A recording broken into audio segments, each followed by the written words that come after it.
Welcome. I'm Harmony Slater, your host of the Finding Harmony podcast. Over the past 20 years, I've taught thousands of yoga teachers and students to explore the intersection between ancient wisdom and modern everyday life, using mind-body practices to heal, awaken, and manifest their dreams from the inside out. This podcast is a sanctuary for those feeling overwhelmed by life's challenges. Are you ready to jump in and discover how these challenges aren't actually in the way, but are the way to finding harmony? Let's invite the magic back in. Oh my God, we've reached 200 episodes. Can you believe it? It's been 4 years of podcasting for me and the Finding Harmony podcast, and I'm just thrilled that you've been with us through this journey, all of the different iterations. And today we are having a fun and festive reflections chat, Russell and I, looking at some of our favorites and your favorite episodes. And I also wanted to remind you that this is the last week to get into B-School. So get your buns into B-School. It is 100% satisfaction guaranteed. There's zero risk, and you also get lifetime access once you join B-School. You're a B-Schooler for life. You get to continue retaking the program every year with Marie and her team of coaches. It's an amazing program, life-changing, and a beautiful opportunity for you to really make this the year that you bring your dream business or expand the business that you've already started and you're already working in. Expand it and bring it into a bigger sphere so that you can reach more people, heal more people, touch more hearts, increase consciousness on the planet.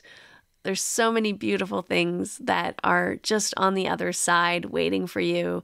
I would love to be the coach to help you get there, to mentor you, to create that support and accountability and the steps forward and the follow through so that you can really, really change the world with your heart. I know your hearts are incredible, and that if there's a dream there that you want to bring to life this year, B-School's the way to go. It's the program that's going to get you there. And I would love to mentor you and be your coach through the whole program. So come on inside. Find the links in the show notes, in my Instagram bio.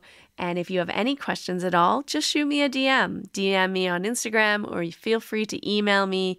I'm here for you. And I would just love to support you through this incredible process. It's so enriching. It's so high vibe. It's just life-changing. And I want that for you. I want you to have not only your life transformed, but also to see all of the transformation you're bringing into the world and all of the people whose lives and hearts you're touching. So much good can come from this because wellness is the way forward. Spiritual wellness, mental, emotional, physical wellness. I'm here for you. So let's jump in to this fun episode where we are going to look at some of the amazing humans that we've connected with who have changed our lives and also changed the lives of millions of students, practitioners, clients, people, humans from their own businesses and their own offerings into the world. Hi, welcome to the Finding Harmony podcast. I'm your host, Harmony Slater. And this is Russell Case. This is your co-host, Russell. The people at home have no idea how many takes it took for you to do the thing that you've done literally hundreds of times. I know. Welcome to our 200th episode of the Finding Harmony podcast. So you brought me down here because you wanted to talk about our relationship. That's what you said. No. I thought you wanted to talk about that. You wanted to have a talk. We're going to talk about all of our podcast episodes, all 200 of them. Oh, man. So, all right.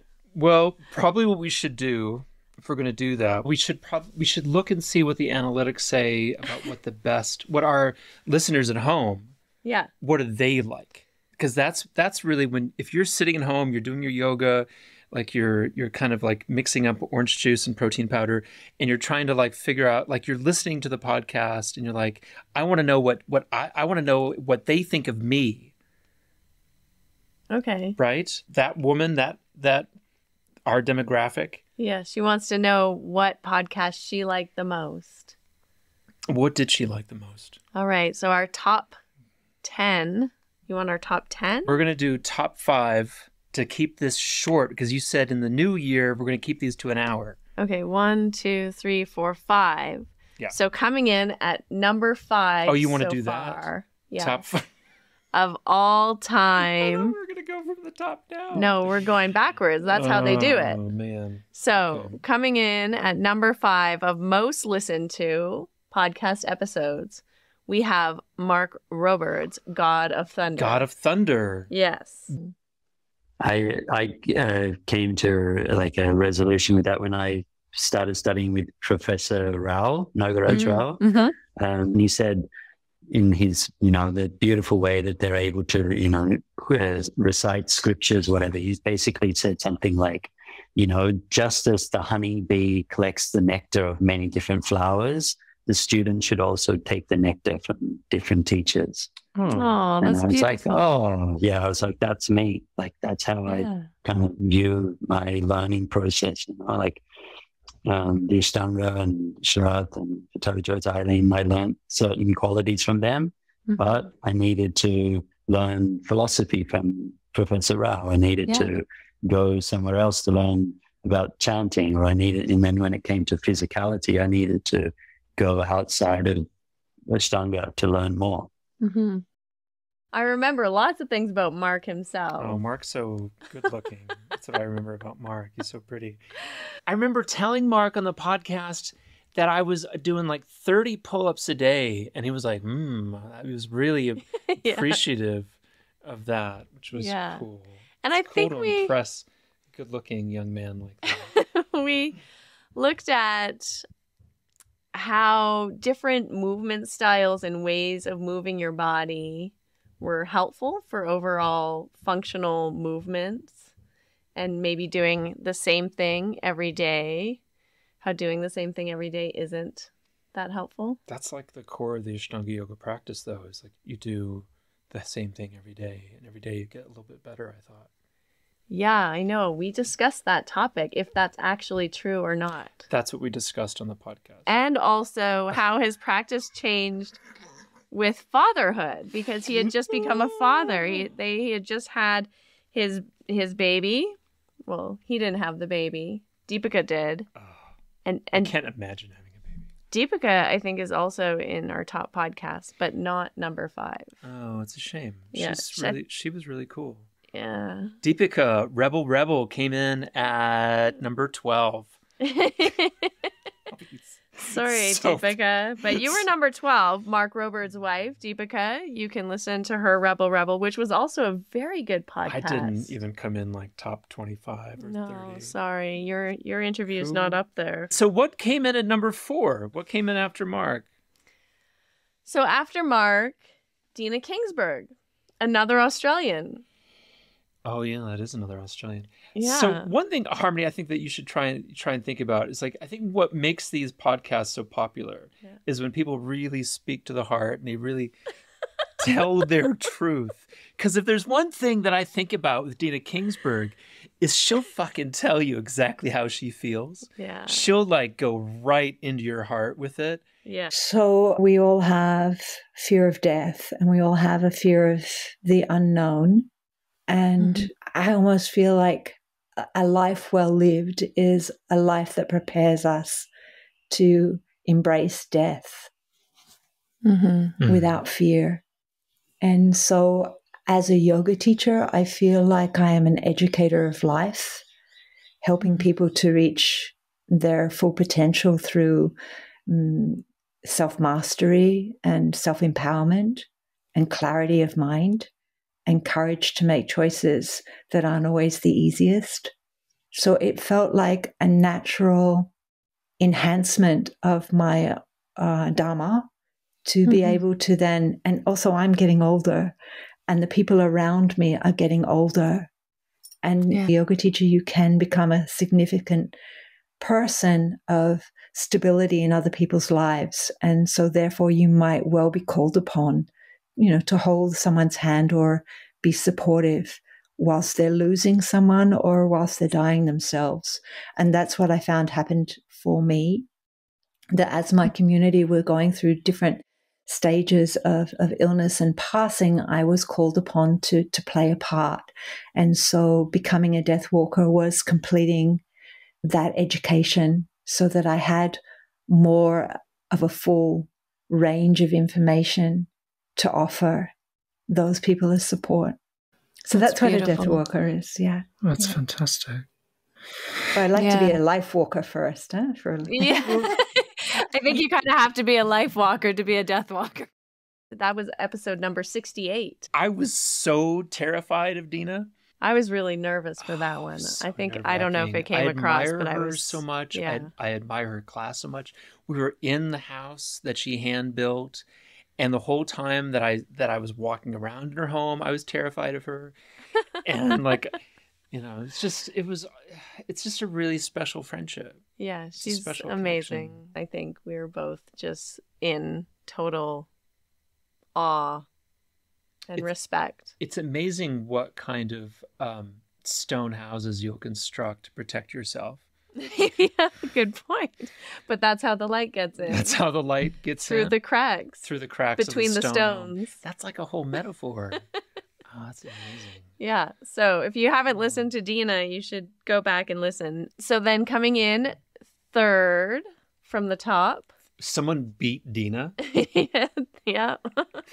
Hard to believe, but when I say who's came in at number 3 of the top most listened to podcasts, then you might not be surprised. Okay. Well, I don't know. Maybe you will be. But that was Guy Donahue. What? Are you insane? I think that I was a little insane at that time. We were all insane. That's the thing. We were insane. And you know what I was trying to do, Russell, in that time when I met you? I was trying to teach as authentically like the way I was taught by Pattabhi Jois in Mysore. And the fact that I instilled night terrors into you, my God, there's no surprise. And I thought I was doing the right thing. I thought this was correct. And my whole thing was I didn't really believe in myself as a teacher at all. I never really have done. It's very convenient to say, well, look, here's a system that's perfect. Let me do that to you. And I was okay at the end of it. I hope you will be too. That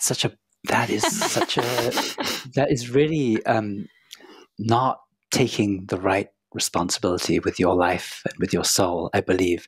And none of us are qualified to do that. You trusted me. I trusted Pattabhi Jois. I almost said, do it to me, Pattabhi Jois, because, I already feel like death. You can't make it any worse. And, maybe if I feel this pain in my body intensely, then my mind will get free. It's just sort of what you were saying. But that is so masochistic. What a way. I think a lot of young people are extremely masochistic because we're just in such a desperate state of no hope. And then we're attracted to something violent because, for that same reason, we feel violent towards ourselves because we're not happy with who we are. So we welcome it from somewhere else. Russell, I treated you with a lot of love, and I feel also compassion, but I feel it was wrong. I don't know. I don't know where you are today with it, but I feel it was wrong. I don't feel it had to be that way. I feel there was other ways and quicker ways, and I feel that we addicted ourselves to that continuing approach for far too long. Because yes, it's good for a few years. Your body goes through changes, and then you plateau. I think that's when you have to stop, or that's when you have to think about pranayama, meditation, other things. This drive to continuously improve, to get better in your physical body, just becomes a very narcissistic endeavor, I believe. It's Why would you spend 2-3 hours of a day just perfecting your body when the rest of your life is in a mess? Most of us were just kind of running away, I think, getting into yoga when we went to India. I felt like the thing about Guy that was so interesting was that I came into the episode like really wanting to pay my respects to him as a man, as a teacher, as a formative presence, just like Dina was a formative presence for you in your youth. That Guy was a formative presence for me, and I wanted to extend how deeply grateful to him I was for his teaching. Yet, conversely, he wanted to almost apologize to me for his teaching. Yeah, that was an interesting dynamic, wasn't it? Yeah. And I feel like that's like, it's kind of, a heart and center, body and soul of our Ashtanga Yoga community today is that dynamic, is like the feeling, gosh, it's almost like parenting. Yeah. Where you want to replicate your experience to a new generation, and yet you also don't want to just, replicate your experience. Replicate your experience of, you don't want to re-traumatize or traumatize freshly the new generation. And yet, like with our son, I want him to have the same experience that I had as a kid. So I want to subject him to my experience. Yeah, but that's never going to be the case. Everyone is individual and has individual experiences, unique experiences. That fucking pisses me off every time. Times are different now. And I think that's what really stood out for me in an interesting way, was just the evolution of perspectives and people. And, I found the whole thing very interesting because Guy and Eddie, but mainly Guy, wrote that entire book called Guruji. And it's almost like why we created the podcast was to keep creating chapters. Kind of, but from a slightly different perspective, because we created the podcast after a lot of stuff came out during the Me Too movement and and you couldn't write anything in Instagram anymore without getting flamed. That's right. But you could do long form 3-hour podcasts. And then there would be deep context for each episode. Yeah. And so it was kind of harder to rag on somebody for after you listen to them for 3 hours. After you listen to the whole thing, there's a lot of nuance there. So let's move on to number 2. Number two, I don't know if this will surprise anyone. I think it's well deserved. Tell me. Was Richard and Mary. In the Buddhist teachings in particular, the idea of fortifying the spaciousness, the vastness, and the tenderness of heart is at the foundation of so much of the teachings, as it is in yoga, as it is in the Gita. The heart, in the very end of the Gita, it's come to me, essentially come to my heart. We are one. Mm-hmm. The thing that surprised me the most about that podcast was finding out that Mary was Julia Child's protege. Yeah, that was really surprising. Mary was there at Cordon Bleu. Yeah, he was actually an assistant for Julia for a while, I think. I can't wait for Mary to cook something for me. I remember, hint. I remember the other thing is at one point, I really wanted to excavate and dig out of Richard some morbid death talk. Can you describe what this quote means? Why is it that it's on your page? Well, we all carry in our subtle body, deep inside of us, we carry all beings, and we know that all beings are ultimately us, or the same as us, even if they're someone who is not very nice. Or we think is not very nice.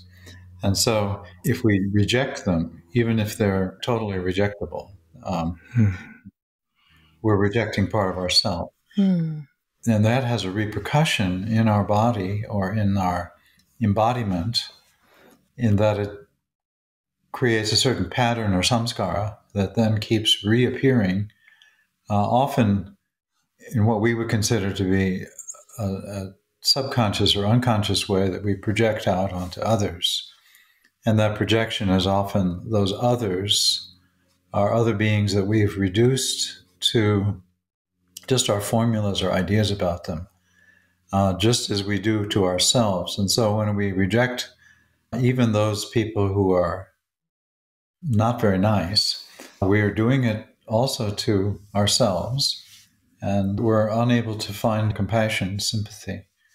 And I think Solzhenitsyn was doing this because the arrival of Stalinism, Leninism was based on the hatred of others, blaming others, and eventually even intellectuals, academics, scientists, thinkers, they had to be rejected because they ultimately were the enemy, because they stood in the way of their theory of progress for the people. And so in order to serve the people, we have to kill millions and millions and millions of them. And so that was a problem. I loved both of our conversations with Richard and Mary. We should really have another one because we are due. We are long overdue for some Richard and Mary inspiration. Yeah. You can check out their YouTube channel if you don't know that. They have a lot of really amazing conversations on there. So just a little plug for Richard and Mary. It's just been such a reward to be friends with Richard and Mary and to make their acquaintance. Yeah. Yeah, it was an honor. Another big honor. Okay, so coming in at number one. Number one. Did we interview Valerie? Did she come in at number one? Valerie hasn't been interviewed we yet. haven't interviewed her yet. But coming in at number one is... Did we interview Sarah Morner? Is she at number one? She's not at number one. We didn't interview her either. No. Okay. Is the OG of the Ashtanga Yoga world fighting for center stage, Eddie Stern. Eddie. And I'll Be Your Mirror. I'll Be Your Mirror. Yes, because we talked a lot about Lou Reed. Oh, man. Which was amazing. When Julian did the Berlin show at St. Anne's Warehouse, he invited us to that, and we went, and afterwards, backstage afterwards, or at the reception after, he introduced me to Lou and said, "This is my yoga teacher. You should do some yoga with him." And we said, "Okay, yeah, give me your number." And I was like, I'm never going to hear from this guy again. Right. And then I started going over there. And of course, I was super intimidated in the beginning. Yeah. But he just, I would come in and he'd say, "Today I need to stretch and meditate and breathe." Perfect. And then we would do whatever we could do because his body was, had some damage. Yeah. Car accidents and touring and all this stuff. And then, the last time I saw him was about 2 weeks before he passed away. And Lori, who also became a friend, a dear friend, she was with Lou when he died in their place in the Hamptons. And they were sitting on the beach. And, they were both devoted to Tai Chi. And in his final moments, he was doing Tai Chi with his hands, like looking at the sun as he passed away. Oh. Can you imagine? So beautiful. That whole episode was so rock and roll and so punk. Like well, it started. That's Eddie, rock and roll and punk. It started. We didn't have a beginning, didn't have an ending.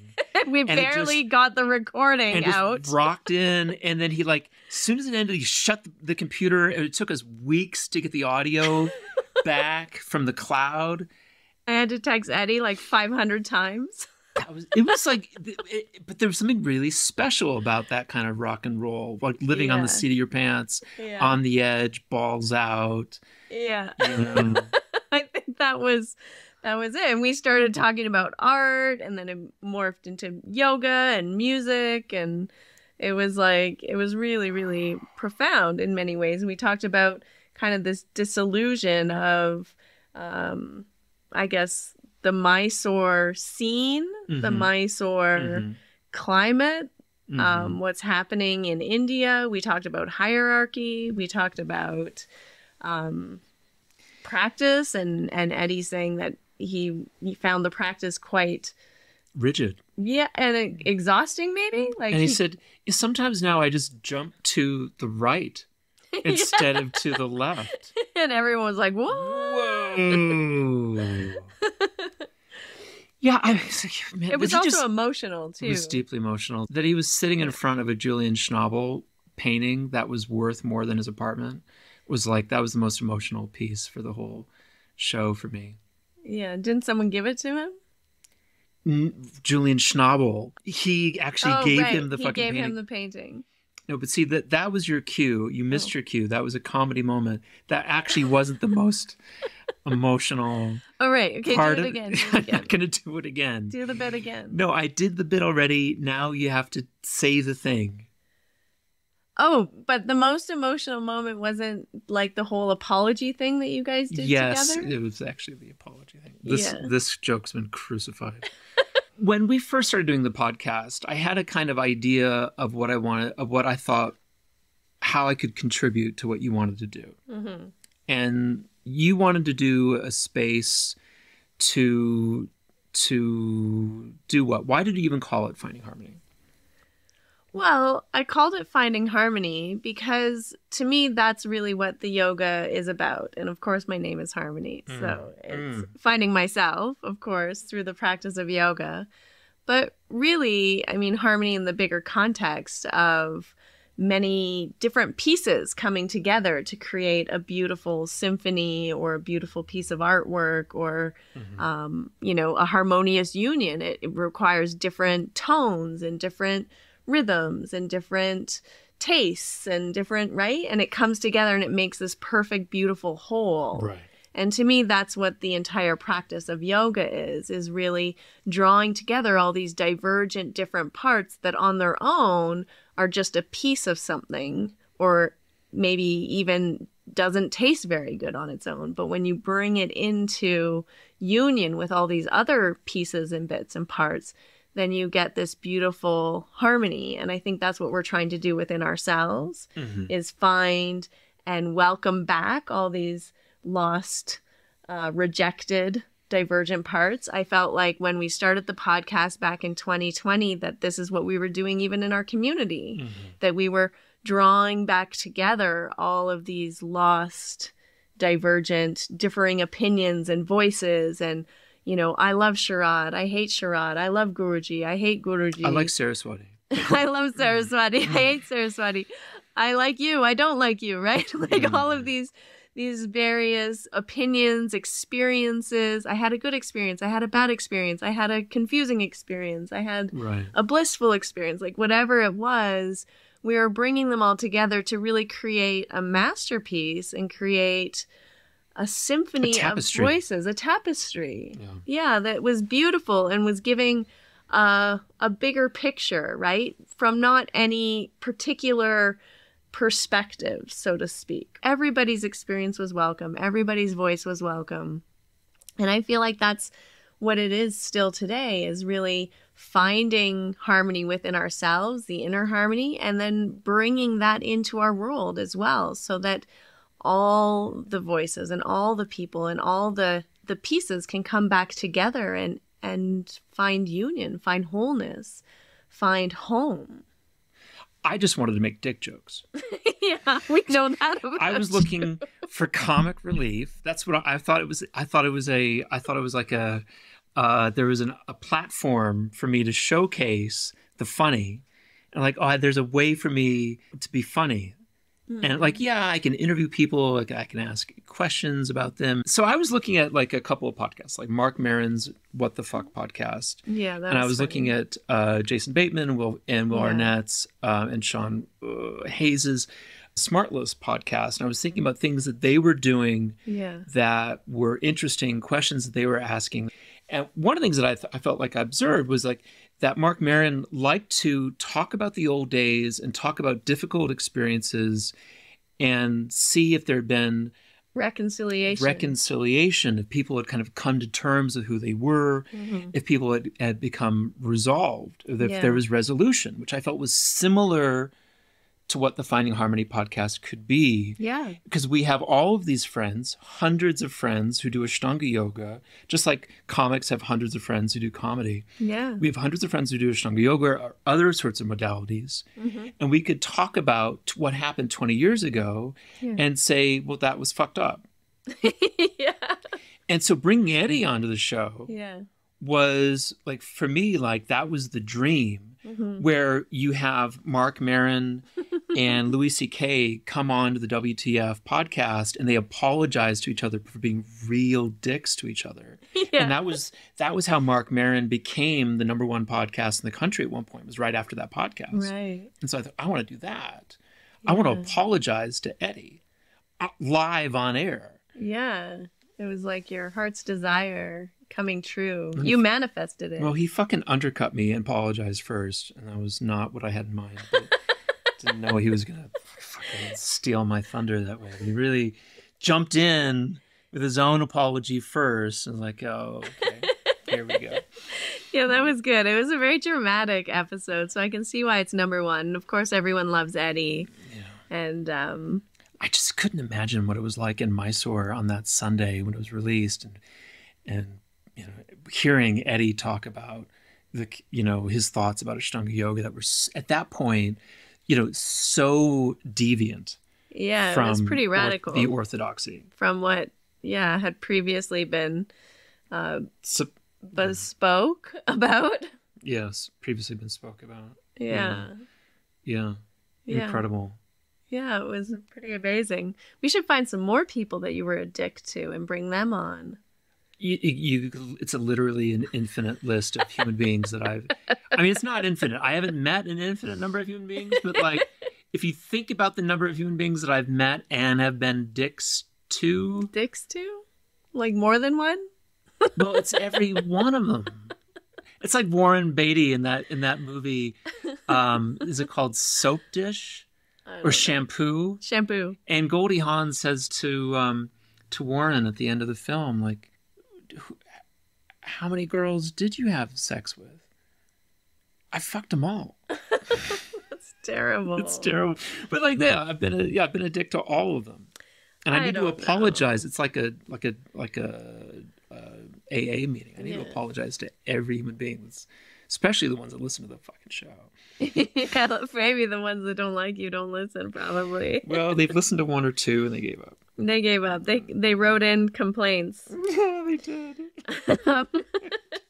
My favorite complaint was the girl who complained about how many F-bombs I used in Greg Nardi's interview.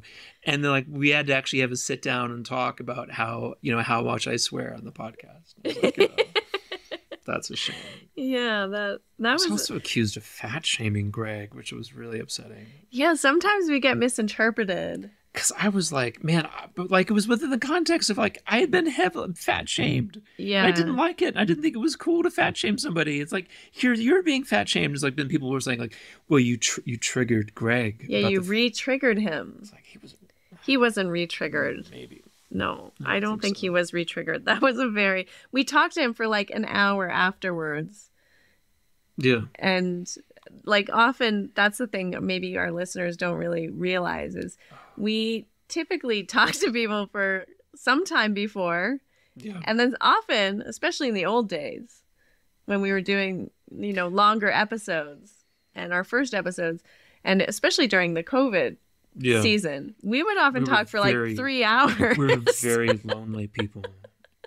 And so we would talk sometimes for like another hour or two after we stopped recording, because that's really where we get all the juicy best stuff. That was the juicy gossip. Is the time after. The day after. The day after. Yeah. Wow. Well, what was one of your favorite podcasts?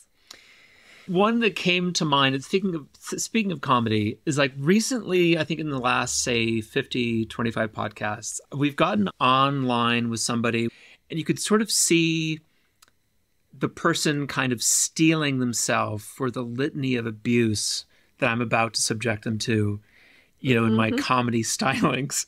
Yes. It was like, oh, okay. Especially if they listen, they kind of know what they're up for. Especially the listeners. They're like, okay, here we go. But one person who really like threw me and like came ready to like to punch back. Yeah. Megan Marshall. Yeah, she was hilarious. Oh my God, that Canadian. She had us crying in tears, laughing so hard. July 16th, 2023, Megan Marshall came on the show. We wanted to talk to her about like stroking out and like almost dying. She had a stroke practicing. And that was like, tell us about that. You know, what was that like? You know, and like, but instead she just like, every time I made a joke, she punched me right in the nuts. I'm like, oh my God, this lady came to fucking fight. Yeah, she was so funny. Did not pull her punches at all. So that was really, I look back with such fondness on how acerbic she was. I got to the car and I knew I had to get in and I could see the door handle of the car, but I couldn't open it. Like I just couldn't even figure out how to arrange my hand to like manipulate the handle. And I remember thinking, this is nuts. I actually can't get into the car. Wow. And you're right-handed, right? I'm right-handed. And you would have used your right hand. I would have, and that wouldn't have made any sense. I just couldn't. I was like, and I knew. I just looked at him, and then he's like, "You can't open the door." And I was like, I just shook my head. He came around. He opened the door. He went in, and then he wanted my keys. And then I looked into my purse, and there were 3 items in my purse: my wallet, my phone, and my keys. And I knew they were 3 distinct objects, but I couldn't assign significance to them, so I couldn't select my keys. Oh, that's awesome. Yeah. That's so bitchin'. Right? Yeah. That's crazy. That's so amazing. Our brains are incredible things. They're incredible. Well, how about you? What have you got another one to add to the list? Yeah. I mean, I think some of my favorites, I loved our podcast with Luke. And we've done 2 podcasts with Luke, which I'm so happy about. Luke's just so profound, and listening to his story about what brought him to yoga, which was basically a complete breakdown, a complete loss of personality and identity, which... A psychotic break. Yeah. If he was in India, per se, he might have been lifted up as an enlightened guru. Yeah. But he was in Ireland.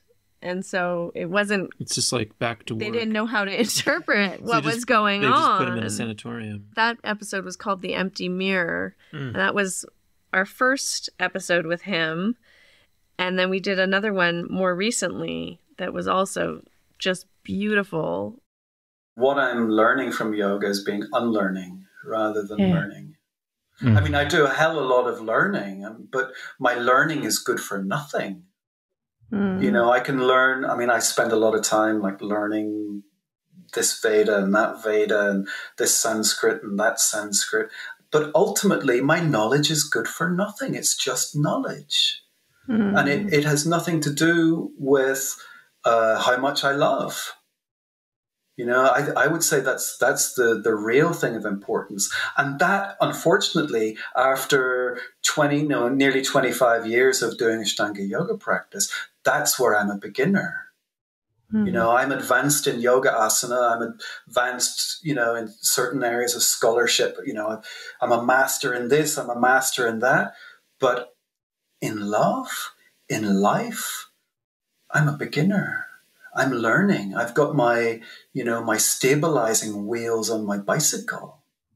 And, you know, after learning all of these things, it's like, okay, that's what we're here for. Yeah. You know, that's what we're really here for. Here we are in life, and you can use the practice as a way of avoiding life completely. Yeah. Of being disconnected from life. Sorry, I can't live because I got to do my practice tomorrow.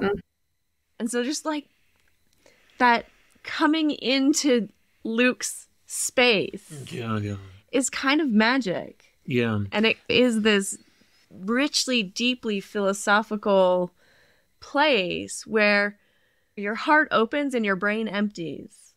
That's something that reminds me that each each of the 200 podcasts that we've done has been an entry into a whole universe and into an individual's planet that they've constructed. Yeah. This is their personality, and when you talk to them, you enter their world. And the listener also enters their world.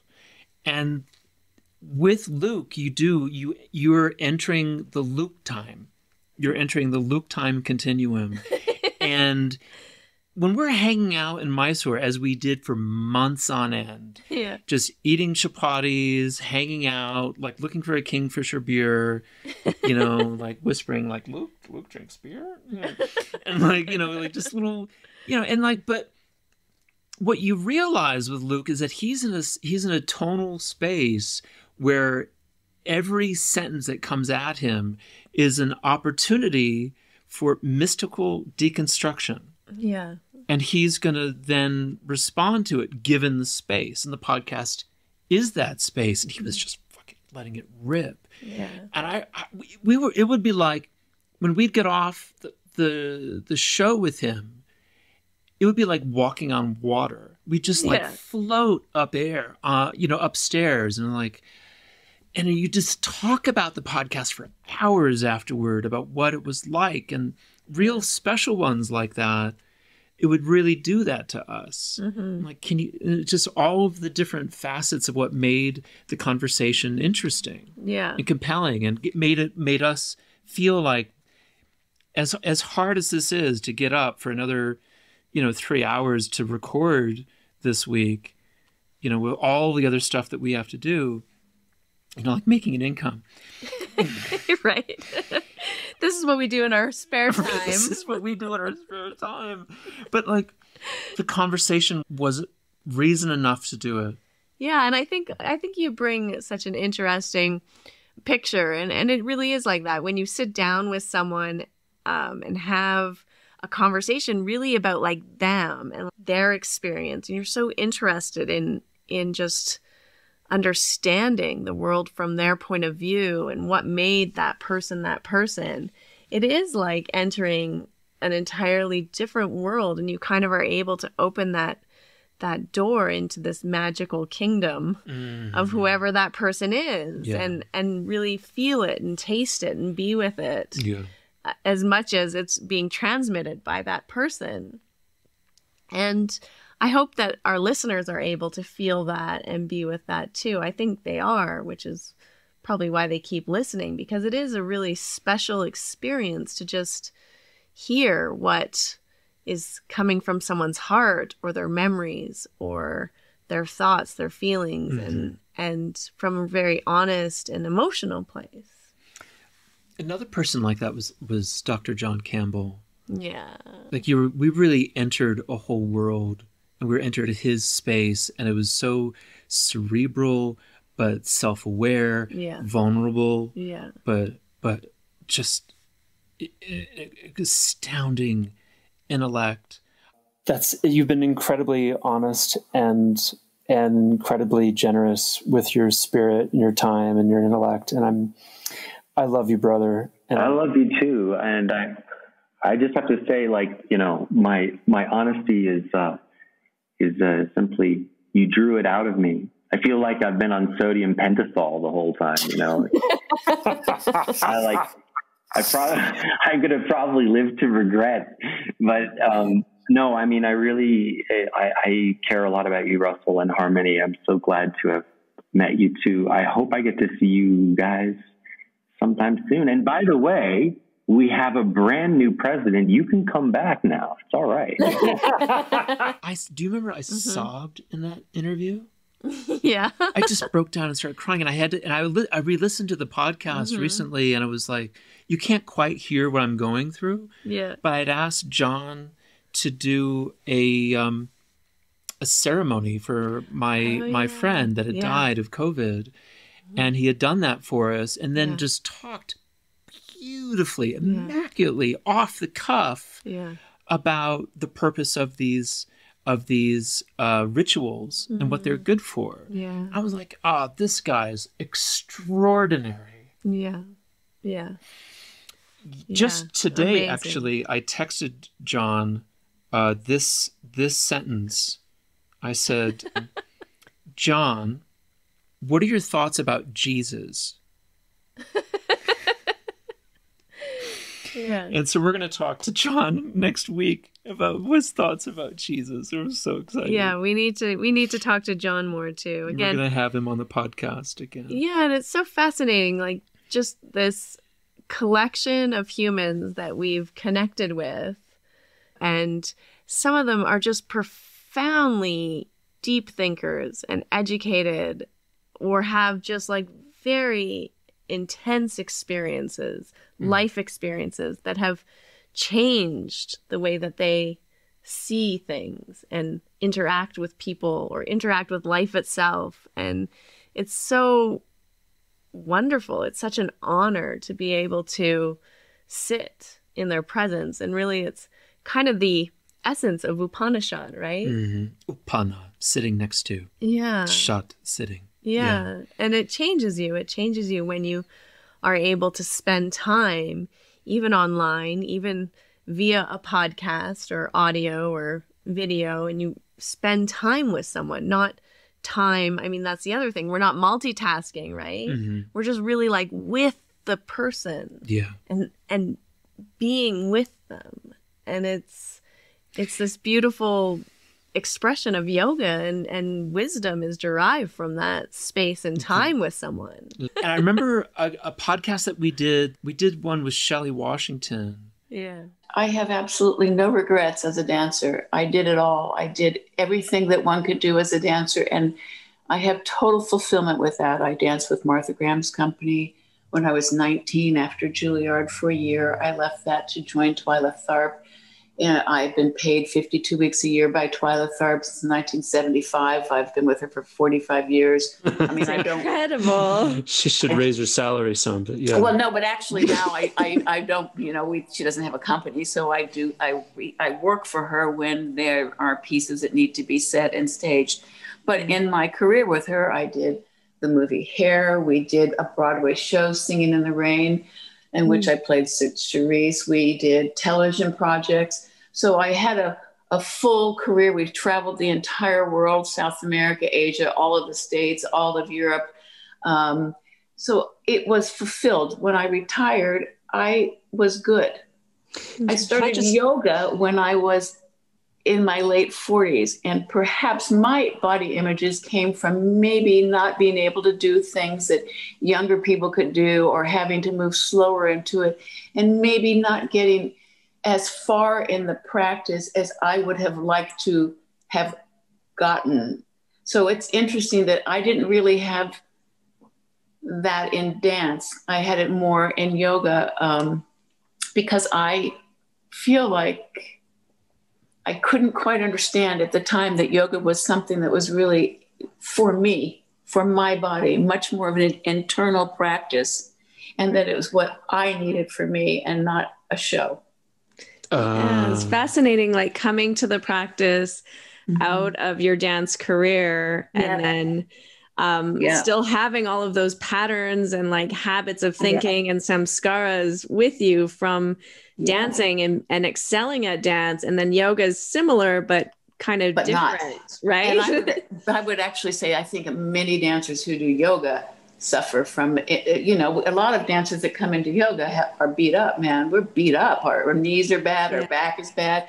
There really is a lot of body issues. I didn't personally have them. I didn't have that problem. Look, I was dancing with Twyla and with Martha 8-10 hours a day, every day. And then, of course, if we were in the theater and doing a run for a couple of weeks or something, we were performing at night, finishing at 10:30, eating dinner, getting up, taking class at 9:30 in the morning, rehearsing from 12 to 4 or 5, going to the theater, getting ready, warming up again, performing all night, 8 shows a week or whatever you're doing. So I didn't have anything of that. And I actually had a very healthy career in terms of injuries. Again, more of my stuff came from yoga. I just didn't learn how to stop pushing. Right. But can I ask you, before digging more into that, was it difficult to transition from ballet into modern? that open hip thing, was that something that upset you at the time, or did you feel like you knew the direction that you should go? You're such a good interviewer. This is such a good question. Wow. I'm going to be really, really honest. I have never really said all this before. I had a teacher in 1969 that told me that I would never be a ballet dancer because of the color of my skin. Wow. Oh. And that's all I really remember. I remember the place, I remember the conversation, I remember the teacher. Mm-hmm. So that's 1969. I was 14. And I love ballet. And anyone who knows me knows I love it. I weep at the ballet. I mean, I sit at the ballet I used to sit with Baryshnikov because he was the director when I was there. And I was, a rehearsal director. After I retired, I stayed at American Ballet Theater as one of their rehearsal directors for all of Twyla's rep.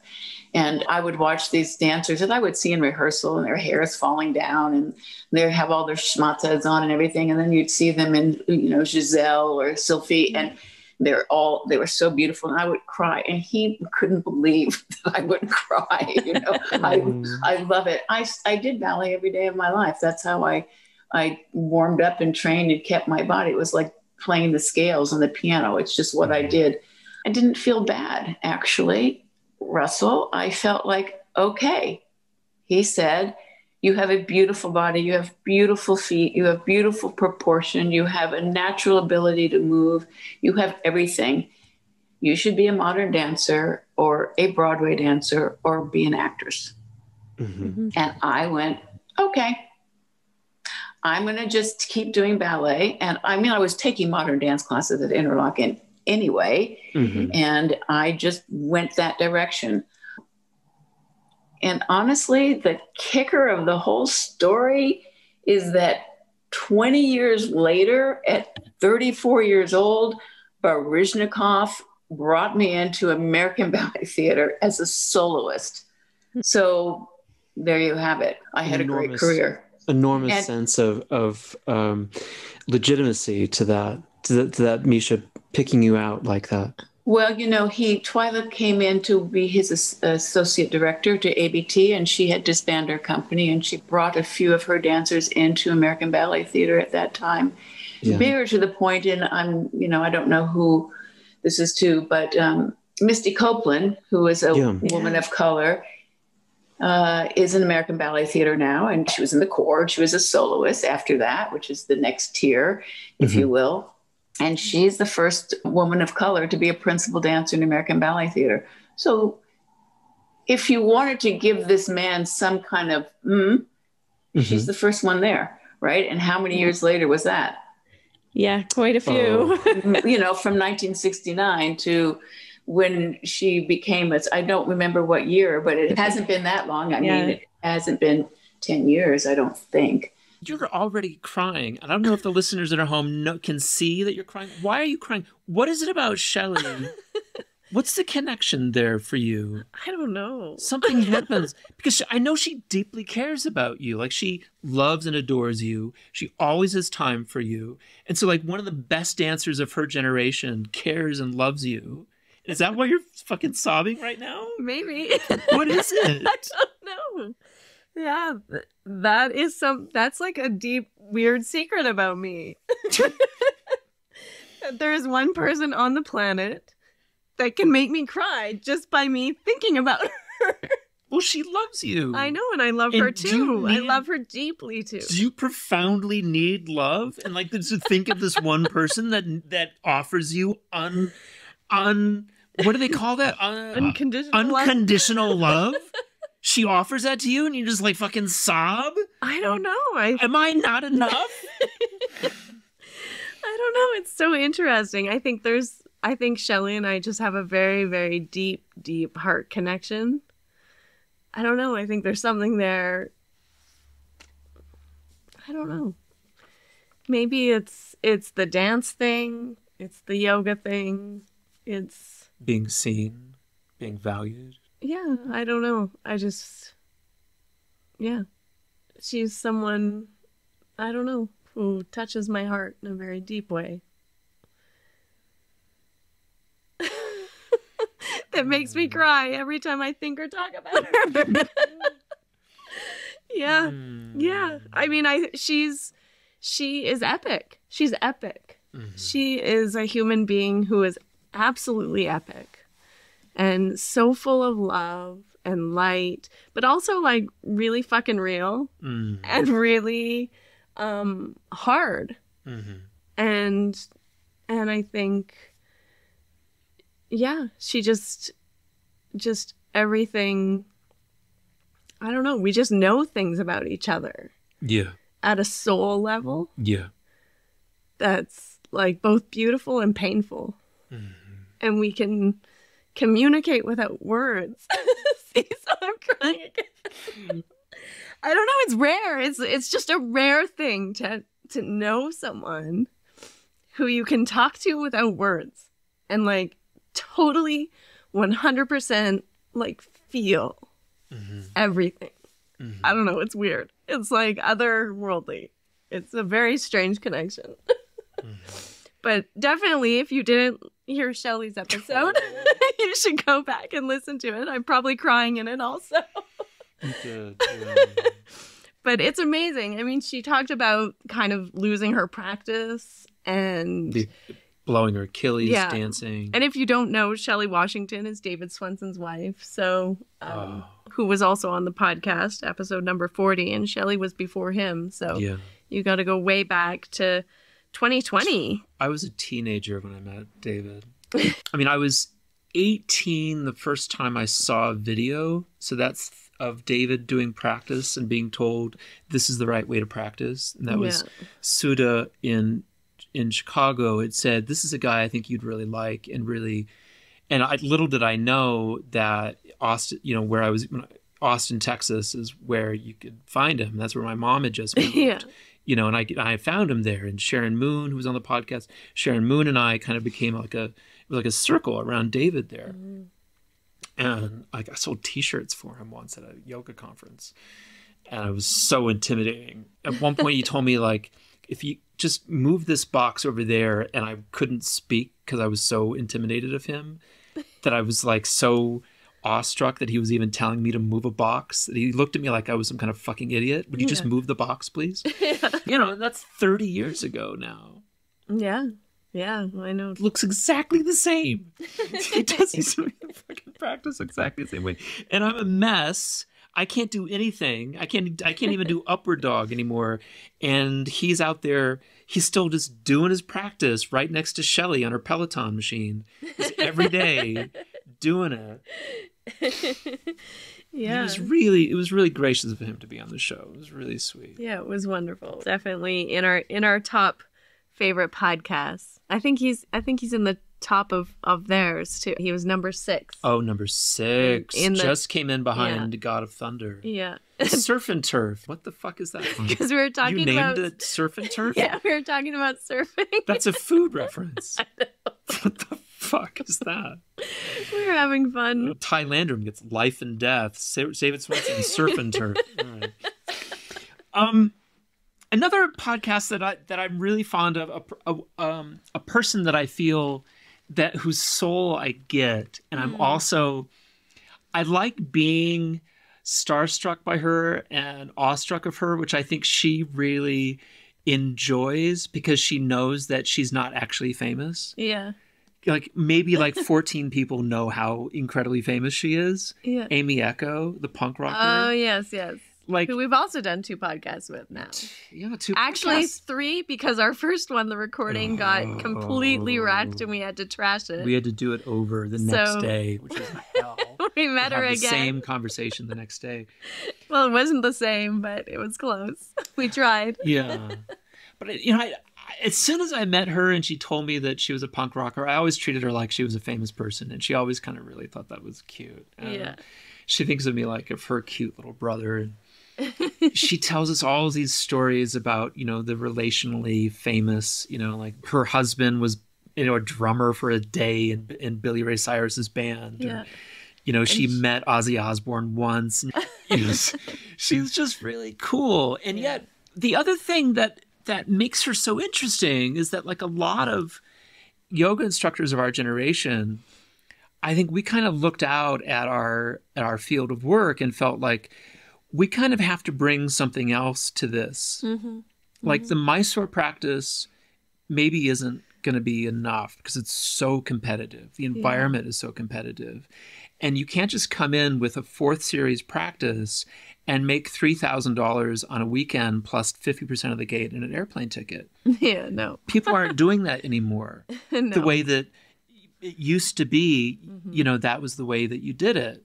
Yeah. You know, and you can't be competitive that way with just a 4th series practice. You have to bring something else. Yeah. And that's, a lot of instructors have other modalities. You know, whether it's Ayurveda, where it's physiotherapy, where it's a PhD in body mechanics. It's Amy is bringing us so much more to the basket now in her teaching, whether it's her total understanding of the Yoga Sutras and how our bodies and our minds and the different sheaths in which our consciousness experiences the world. You know, she interprets that all through the lens of Patanjali's Yoga Sutras. Also now with this, what did we call it? The body dysmorphia, the body design, equanimity, body equanimity. You know, there's just so much more that she has in her basket. You know, like we interviewed Jean from Australia the other day. You know, it's just like people really have a lot in their basket now they bring to teaching. Yeah. And it's impressive. It is impressive. There's a lot of impressive teachers out there and people, you know, who are teaching yoga or in the yoga space or even just, creating personal transformation. I mean, the personal transformation space or personal development space, I think over the last 20 years has, grown exponentially. And it's not just froofy anymore. It has legitimacy because the science has developed so much from the 70s. Yeah. That you can actually point to areas of the brain that are improved. The efficacy of the practice is demonstrated and real. Yeah. And so American public policy can shift because the numbers are there to support it. And it's so different the way than it was in 1978. Right. And it's not just yoga. It's meditation. It's breath work. It's sound therapy, it's positive affirmations, it's all of this. I mean, there's so much science around it to show how it enhances our well-being and creates more positivity, and that helps our immune system, and it makes us more efficient in what we're doing, and it makes us, more creative, and there's all kinds of amazing things to what we've been practicing for 20 years, really. Yeah. Yeah. Yeah. Yeah. It is cool, though, to talk to people who have different modalities, who are not even, kind of maybe essentially in the yoga space. Yeah. Maybe they do other things that are interesting and that can bring kind of positive, emotional, professional development to a person's life. It's enriching. Yeah. I think that was one of my favorite podcasts was with Marie Forleo because Marie Forleo, she's not a yoga teacher. She's not in the yoga space per se, even though she does practice yoga. And she has been she was like a Nike dance-a-thon. She was in the Nike dance-a-thon? Yeah. A Nike athlete doing dance. But she's also a massively successful and highly sought after entrepreneur and coach for business. You've explained to me that she is the most famous person we've had on the show. Yes. But I've never heard of her. I know. That's the funny thing, right? And if you want to invite Marie Forleo to a conference you're having and have her do a keynote speech for however long those speeches are. Are they 20 minutes? Are they an hour? They're like 20 minutes. Yeah. Right? They're like 20 minutes, right? Yeah. It's like $30,000. It's incredible.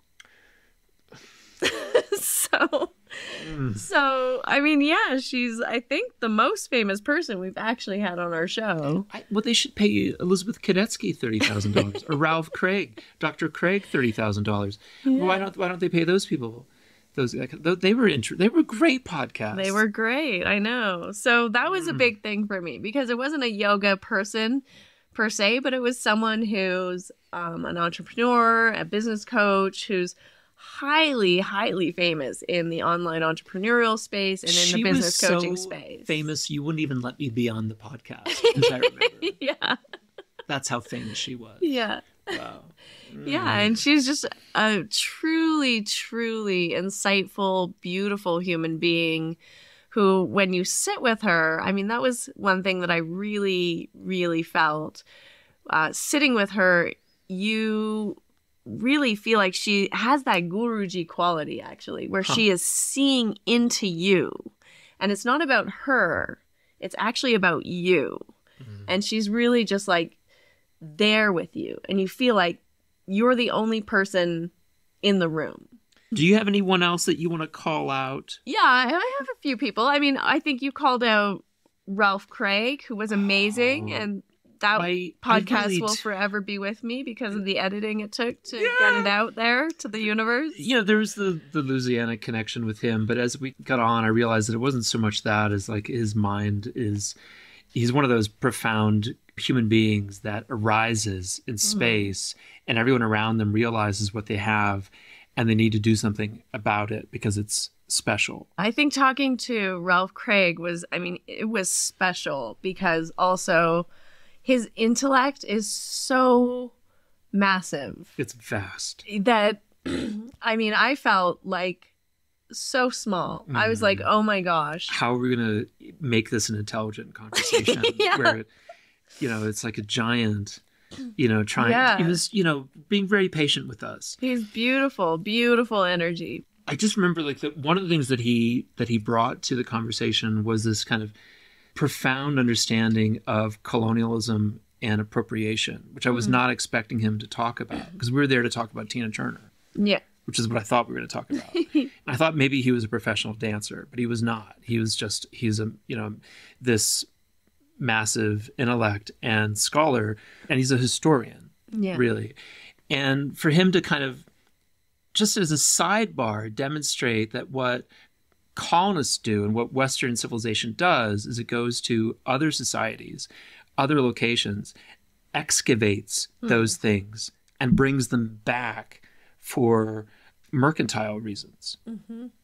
That's the paradigm that you and I are going to struggle to step out of when we leave Canada or Illinois, Alberta or Illinois, and go to India. We can't help but be colonial in the way in which we interact in the environment. And we excavate, we dug that place for 5 years, come back, and it's the authority of having done a long archaeological dig that gives us the legitimacy as Ashtanga yoga teachers that we then sell as merchandise. Yeah, wow. And it was intense for him, just as a kind of a sidebar, to profoundly reveal our psychological makeup as white people. Yeah. It was like, fuck. Yeah. That's a little bit intense. Yeah, it was awesome. He was incredible. The insights after that podcast blew our mind. I remember we talked about it for a long time. We went out for dinner and talked about it. Yeah. Because it was just like mind-blowing. Mind-blowing. I know it's a bit long, folks, but really, you got to listen to Ralph Craig's podcast. Dancing in My Dreams. Dancing in My Dreams. That's the name of his book also, which is a biography on Tina Turner because she was a Buddhist practitioner. And that was one of the areas that he was researching during his PhD. So incredible. That we followed that podcast with another scholar, Elizabeth Kadetsky, who's studying artistic appropriation in statuary and also just it's people stealing the shit, not just appropriating it, but it's actually stealing the sculptures. Yeah.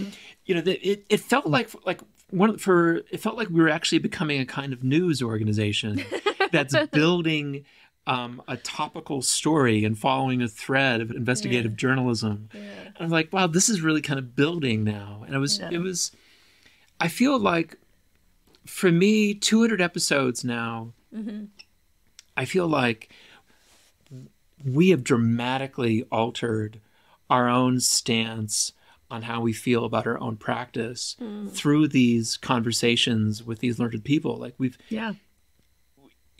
we've transformed. Yeah, definitely. Have we found harmony? No. Still going. Well, we got another 200 episodes. I should say yes. Improv, you should always just say yes. Yeah. Yes, and yes, and we have found harmony, and we're kind of much more, I think, adjusted to who we are and what we did, and what we want to learn more about. Mm-hmm.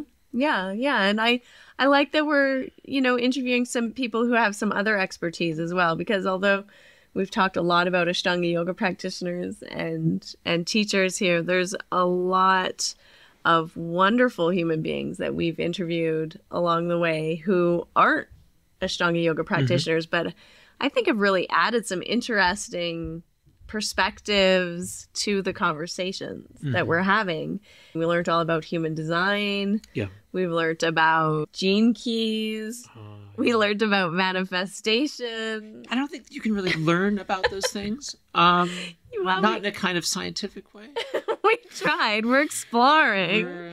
There are things that people are interested in. I feel like there's a vacuum where our cult used to be, and that we're now looking for more cults to kind of dip our fingers into.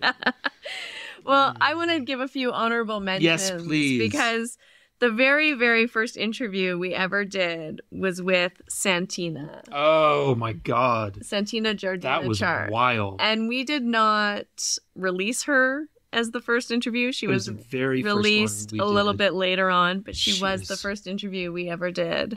Well, let's call her up again, see how she's doing. We need to do that. That was back in July of 2020 that we released her. 4 years ago. And then our second interview, which was actually released as our first interview, was with Lara Land. And we've interviewed her twice, actually 3 times, once with her husband, Timo. Oh, we interviewed Timo. And we did a retreat with them, but... Zen in the art of Porsche maintenance. Yes. And great. Lara also released her own book. She started a podcast on trauma-informed yoga and started her own podcast, Beyond Trauma. We're one of 4 million people on the planet who have a podcast. That's good. So that was amazing. And also our friend Zena, who we did a podcast with back in 2022 in March. She was the reason why we started doing video. She said, why don't you do video? You should release these on YouTube. Was she the dentist? Retired. Now Retired Ashtanga yoga teacher in London. Oh, yeah. And that was also a really, really fascinating conversation about her parents and her family meeting and coming from different backgrounds. Her and her husband, him being Greek, her being Mauritian.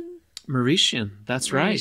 Mauritian, yeah. Yeah, and then growing up in England, in London. Yeah. So don't let anyone fool you. It is an incredibly racist place. I mean, the same as anywhere, I guess, right? People really get confused by the other. Yeah. If there's anything Patanjali has told us, is try and find the self in the other. Yeah. But it's really tough sometimes. You and I find it hard. Sometimes it's hard to find yourself within the other. And I also wanted to mention Jivana Heyman. Oh boy. Is he the one where our listeners wrote in to say Russell even tries to out-gay the gays? Maybe. Oh man. Because that was also a very emotional, very touching podcast. I think at one point we were both like misty-eyed in it, talking about his experience working during the AIDS crisis, and that's how he got into teaching more accessible yoga, and it was deep. It was very deep. It has a place in my heart, that one. I think we brought up my friend and student Frank Sclafani from San Francisco, who had died also fairly recently before Jean, but that was kind of a life-shaking event, having Frank die. Frank had lived in San Francisco throughout the 80s and as a gay man in the Castro, and so it gave us a kind of entree into the conversation. Yeah, it was beautiful. It was like a really, really, really amazing conversation and a different, like, opening up perspectives on yoga, right? Like, really, he kind of created this phrase, accessible yoga, right? And like what makes yoga accessible and what makes it inaccessible. And I think that also kind of shifted our perspective about even the Ashtanga yoga practice and it being a very ableist practice, right? Like, and is it accessible, and can it even be made accessible? And how much yoga? I mean, how much yoga is it? As Santina would say, what's it gonna fucking take? What's it gonna take? How much yoga do you have to do to be able to figure out that it's not about the body? Yeah. And what the body can do. Yeah. What's it gonna fucking take? Yeah. And being disabled and doing an Ashtanga yoga practice, you get it right away. Yeah. Because you're not gonna be Santina doing the 5th series Ashtanga yoga practice. Right. Or not you were Russell and Harmony with their little 3rd series practices they did 15 years ago. It's really tough with this practice if you're going to use this practice as a yoga chikitsa. It's really tough to have things taken away from you. Still, even though you're using the practice to understand that things are temporary. Yeah, I think that's like kind of the paradox we've definitely unraveled and uncovered here, which is that, yes, we all know that yoga isn't about the body and it's about not being attached to your body. But then the more you practice and the more attached you are to your practice, the more you're attached to your body. Yeah. And then when something goes, whether it's the practice or the body, then you're faced with, again, this sense of who am I? Or deep emptiness, or struggling with self-worth, or you're faced with these same things if you're not healing that pattern at the root. Right. It's just covering up that pattern and you're getting more attached rather than recognizing that it's empty. Yeah. And that you ultimately it's transient, it's not permanent, right? The very first yoga text I ever opened was Raja Yoga by Swami Vivekananda. Yeah.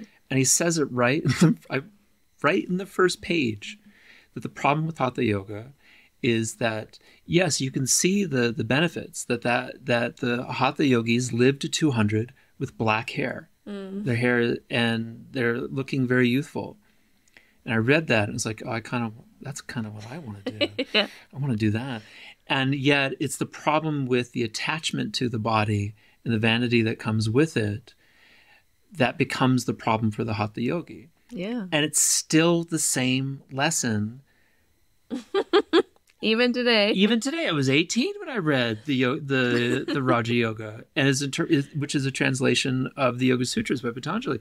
And 30 years later, it's still the lesson, and it's still the thing that is extraordinarily frustrating, is to see the dissolution of the body and how painful that is for the ego to endure. And it's all wrapped up with so much resentment of the other that looks like it does all those things easily. I'm looking at some 25-year-old who's like, Michael Baidu is out there crushing it. Yeah. And I was like, oh, fuck him, Michael.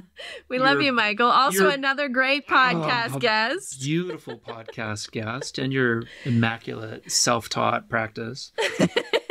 He's crushing it out there. Crushing it. Fucking millennials. And one more honorable mention. You have another one? Yeah. Emma O'Neill, who we released. The Halloween episode. Yeah, on Halloween. Witchy. Best sound quality of every podcast we've ever had. The video came up and she was surrounded in a cocoon of gray egg forms. She was like, in a sound booth. Holy shit, she has a sound booth. She came with a sound booth. Yeah. Wow. Amazing, right? She's out there winning national awards for sound quality. For voiceover acting. Yeah. Best audio. Check it out. October 31st, 2021. Check out the quality of Emma O'Neill. And then one other funny one is the Lost in Translation. Oh, Lee Sung-un. Lee Sung-un. That's close. Actually, it's not even close at all. Lee Sung-un. Lee Sung-un. Yeah, that's better. That the last syllable is really has to come from the guts. Lee Sung-un, that was like 20 minutes of radio in 2 hours of translation. That was our Korean podcast. That was awesome. And so if you speak Korean or you have students who speak Korean, they might enjoy it quite a bit. That was the most goddamn Korean thing we've ever done. She's so Korean. And like trying to get her to talk about like the essence of Korean, which is Han. And like the goddamn country is named after Han. Hanguke, the land of the sad people. I was like, no. No one's sad here anymore, she said. It's like, no, come on. I think she knows. She knows how. Goddamn. No, she knows if people are sad there or not sad there. Times have changed since you've been there. It's just the Gen Xers who are sad. The millennials, they're all like Gangnam Style and like they're not sad anymore. Yeah, well, times change. That is the moral of this story. I wish I was famous as a K-pop star. So sad with how much money I was making. That'd be amazing. One of my other favorite ones was episode 45 with Beryl Bender Birch. That was like 8 hours long. That was also a really long one that we had to shorten down. And she was amazing. Life Beyond Power Yoga. Went off. She had all the stories. And for $4.99, you can get special access to the Finding Harmony Platinum page. Unedited, uncut version. There's an edited, uncut version of Beryl Birch naming names. He's an asshole. Pay the $4.99 and find out who he is. It's going to shock you. And he's been a guest. He has been a guest. Yes. Oh, she was lovely. Oh she was totally lovely. Names. I know. We had to cut that out. We should get Beryl back on. We gotta get Beryl. Let's find out how Beryl's doing. Yeah, we need to touch base with Beryl. See who else. So, well, that's our reflection for all these fun episodes and fun guests. It took 4 years. We're entering our 5th year now. Let's do this again in 4 years. Yeah, for our 400? 400, yeah, not 300. Maybe 300? No? We're going to come up with 300 more things to talk about. Well, thanks for chatting with me. Thank you for bringing the emotional presence. Thank you for unloading finally. There's a lot there. There's some stuff. I think I should go to therapy. You should bring this out on the podcast. We can get you crying every podcast. We'd double our listening base. So tell your friends Harmony's going to cry more in the next 100 episodes.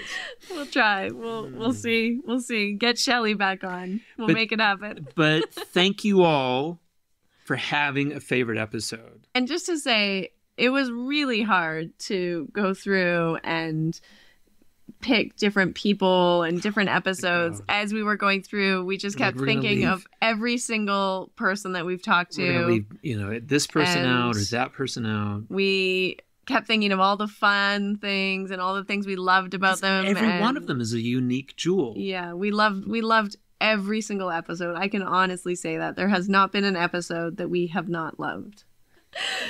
Thank you so much. It's been just such a joy and pleasure to connect with you in this very intimate way. And thank you for inviting us into your homes, into your AirPods.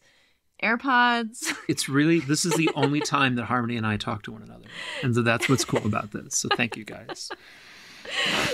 And until next time. Have a great week. Love you guys. That's it. We've concluded another episode of the Finding Harmony podcast. I just want to thank you so much for doing the work that changes the world, starting with yourself. It truly does make a huge difference.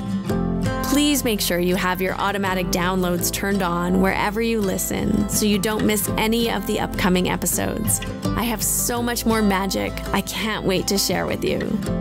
Lastly, if you're on Instagram, I love connecting and hearing from you. So come on over and say hello at Finding Harmony Podcast. And you can also come say hello to me personally at Harmony Slater Official. Thank you again for being here. I cannot wait to share more with you in our next episode.